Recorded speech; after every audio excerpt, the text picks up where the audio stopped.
Hello, sa episode namin today ay papasyalan namin ang dalawang lugar na malapit sa Maynila na may kanyang-kanyang angking kagandahan. Ito ang Valenzuela at Malabon. Hi, good morning. Andito ako ngayon sa Valenzuela City, near sa City Hall. I'm waiting for Nate. Kasama ko mag-ride today. Taga dito lang siya sa Valenzuela pero wala siya. Siyang late. So ang init na ng panahon, tinanghali na rin ako ng gising, alas 8 na ng umaga. So ang punta namin ngayon ay Tagalag Fishing Village, dito rin sa Valenzuela. Samahan niyo ako.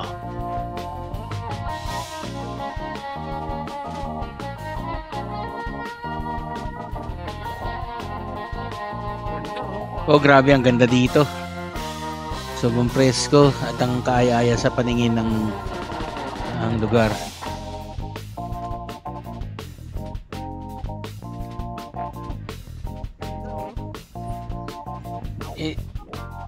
So ito ay puro fish pond.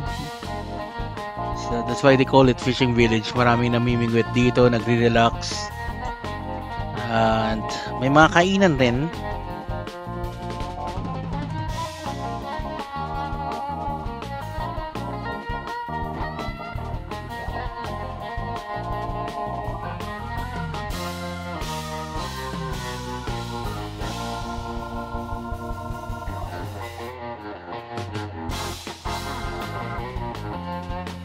Yun ang solar farm dito sa Valenzuela.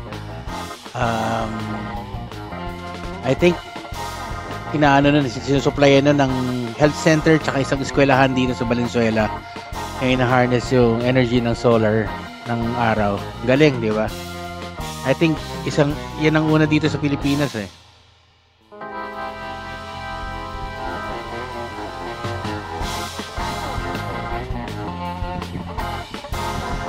Ganda talaga dito sa Tagalag Fishing Village. Ayan, dami nag-fishing, fish pond yan kasi ang dami namimingwit talaga. So, kung hobby mo mamingwit, okay tumambay dito. Or kung trip mo lang mag-relax, may mga bench na dyan. So, pwede ka lang umupo at mag-relax at enjoy ang sariwang hangin. So, 20 kph lang ang speed limit dito. So, you must obey the rules ng lugar na ito. Kainan sa palaisdaan ni Tatay Cielo. Ito pre, technically ito na yung muling dito. Tata Cielo, legendary. Where? Para makakain. Bakit? Naghihintay? Sobrang dami tayo. Ngayon, balik tayo. Punta tayo dun sa may signage ng Tagalag. Mag-picture taking tayo dun. At enjoy rin natin yung view. Let's see. Kasi yun lang yung mapupunta natin ngayon kasi nag-almusal na rin naman kami, so hindi namin makakain sa mga kainan dito. Naglugaw kami kanina bago dumiretso dito. Malapit rin dito. So yeah, yan, enjoy lang natin yung view. So malapit lang to guys.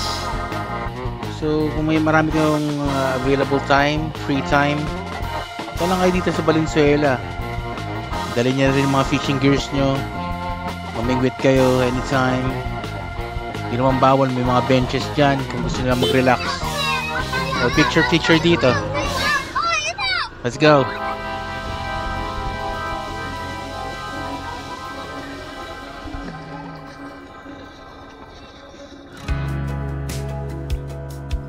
Daming tao.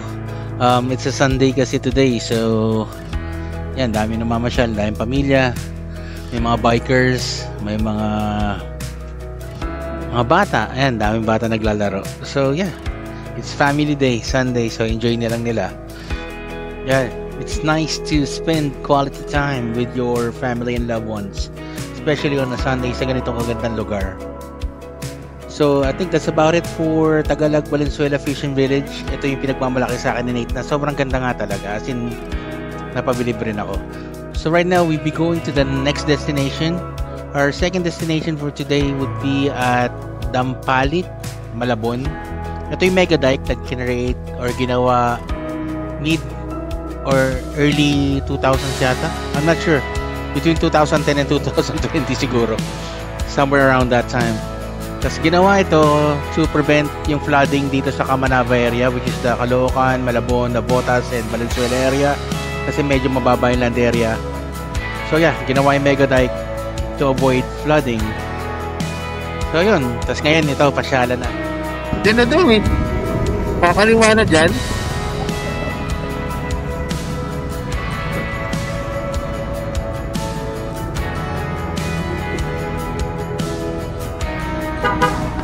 Mali yata eh. Doon tayo kalilin.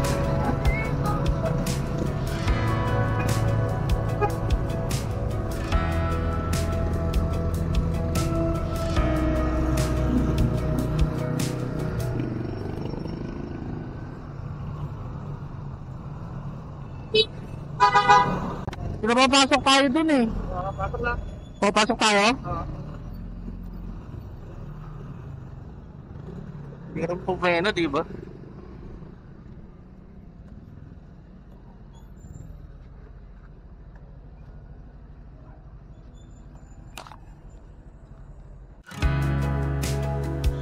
Ayun.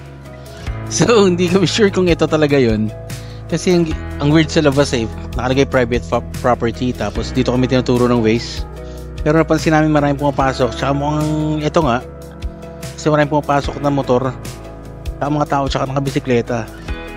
So maybe ito talaga yung daanan. Medyo weird lang kasi nakalagay sa labas private property. So yeah, rough road pa medyo dito, pero enjoy na enjoy yung mga bata. Excited silang mamasyal dito. Ano, parang Remo Mega Dike. It's a dike, ginawa siya para may iwasan pagbaba, pero nakapagbigay siya ng saya sa mga tao, di ba? Sa pamilya, bonding place ng pamilya, pasyalan, unwind, sa mga tao naghahanap ng relaxation, ng katahimikan, ng kapayapaan, ng magandang view, na makikita mo ang dagat o ilog at ang horizon. So yeah, you know, masaya magkaroon ng isang ganyang bagay sa lugar nyo, sa community nyo. So anytime you're stressed, you can go there anytime you want to. Kaya maswerte pa rin yung mga taga rito.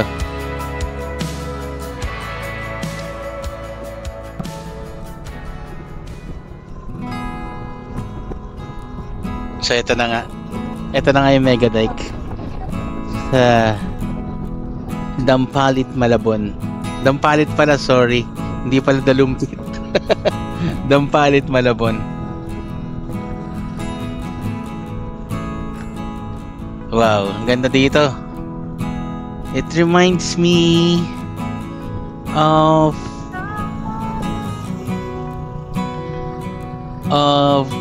Snake Road na tinakbuhan ni Goku sa Dragon Ball Z. Yun namatay si Goku. Tumakbo kasi siya sa Snake Road eh. Parang ganito yung itsura nan. Takbo lang siya ng takbo na sobrang haba para walang katapusan. So, parang ganito yung nakikita ko sa kanya. Ganda ng view. River sa left and right. Tapos maraming ibon.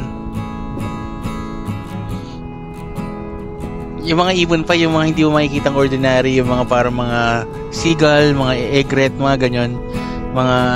Yung mga dumadive sa tubig para mamingwit ng isda.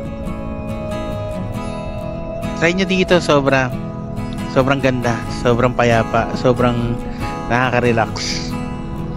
Takbo namin dito is 20 kph lang, as in talagang chill ride talaga.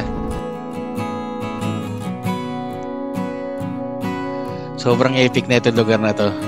As may mga mangrove sa gilid. Ang haba parang walang katapusan. According to Google, ginugol ko kasi kanina, halos 8 kilometers ang haba nito. So I'm enjoying right here, so you check it out. Kalipad tayo ng drone.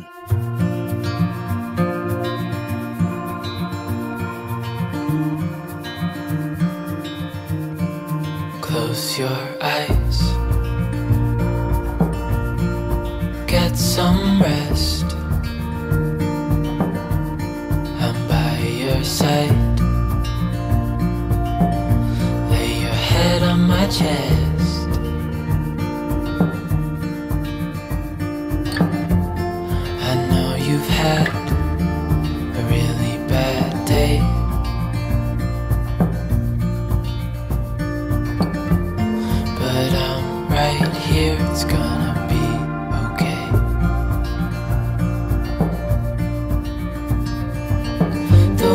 could fall down, it's gonna be okay. The sun could go out, we're gonna be okay. If all the blue skies fade to gray, we're gonna be okay. Calm your soul, hold my hand,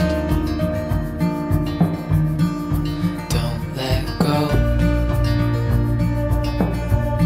I understand.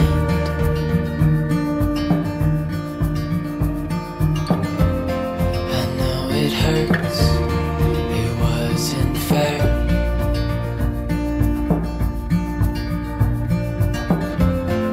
It's over now, so don't despair.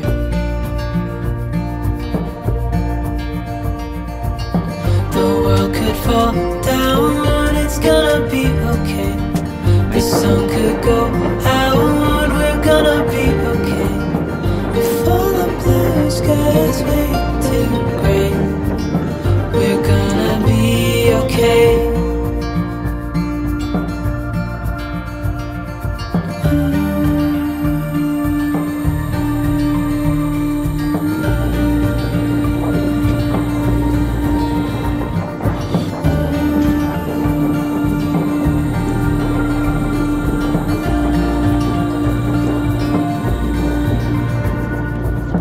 The world could fall down, it's gonna be okay.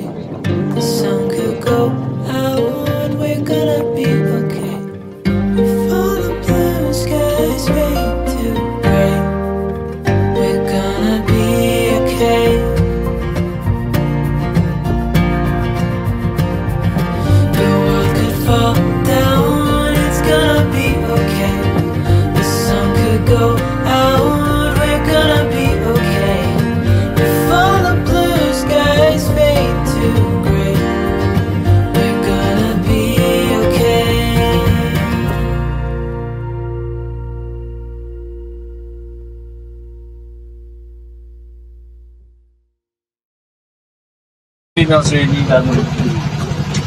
Barangay Kampalit, open from 4 a.m. to 7 p.m.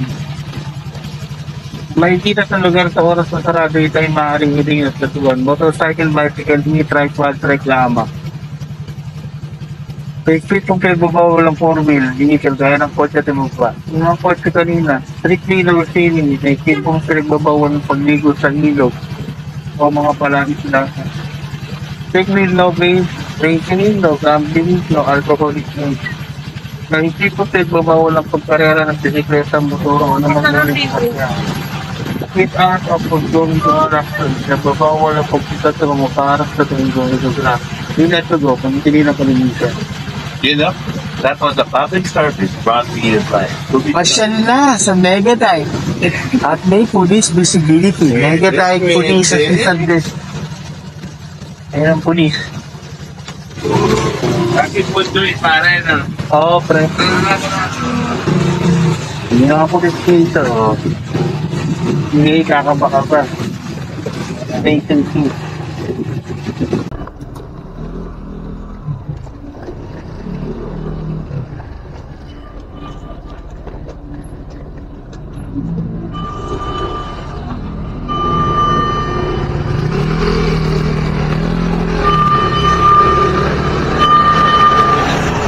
Alright, back to reality. Let's go.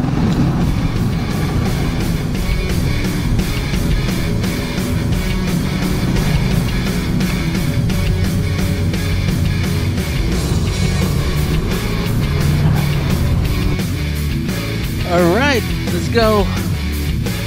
Ngayon naman, balik tayo ng Valenzuela. Magla-lunch muna tayo bago umuwi. Kain tayo sa Isa Snacks sa Brugada, yung pag-aari ni Mayor TV.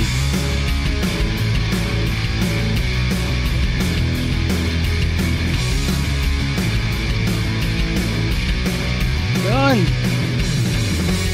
Walang traffic dito, saya. And you are watching Scooby Vlogs.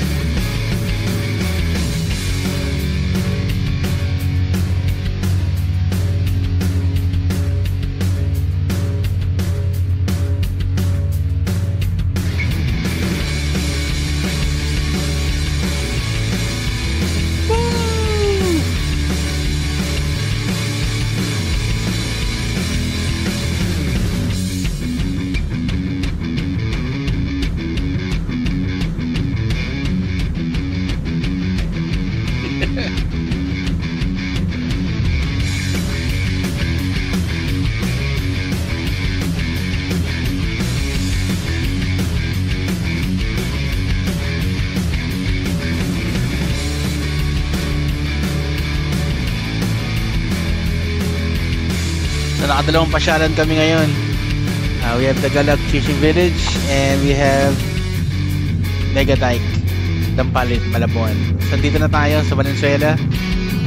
Ayun o, buk-buk. Buk-buk. Di ba? Ayun na naiya ako. Yun, nakita ko rin sa personal si Bokbok. Ang ganda nga. And meet ang isa sa mga YouTuber na paborito ko rin, Mayor TV. Ngayon, chef, nakaikot ka na sa ano. Tapos mo kasi may... May bago akong bilis sa sakyan. Dito eh. Sibuk. Bibili mo na ba? Alright. Kompleto ang pasyal natin ngayon. Bukod sa nakapunta tayo sa mga gandang lugar sa Valenzuela at sa Malabon, namit pa natin si Mayor TV at nakakain tayo ng siomai at ng fresh lumpia sa Isa Snacks. Sige na. Kailangan ko pang mag-report. Sige. God bless pre. Salamat ulit ha. Oo, pare, walang problema. Ingat, brother. Sige na, bye-bye.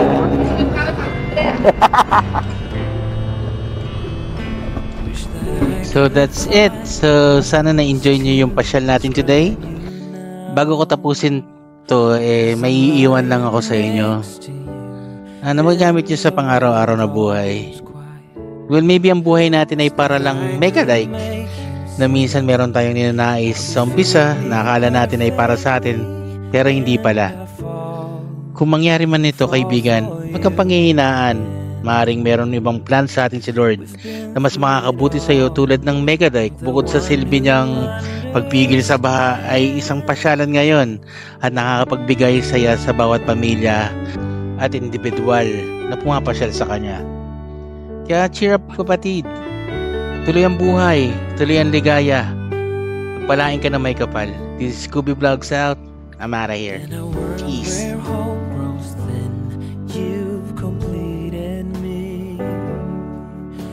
The story left within tells me how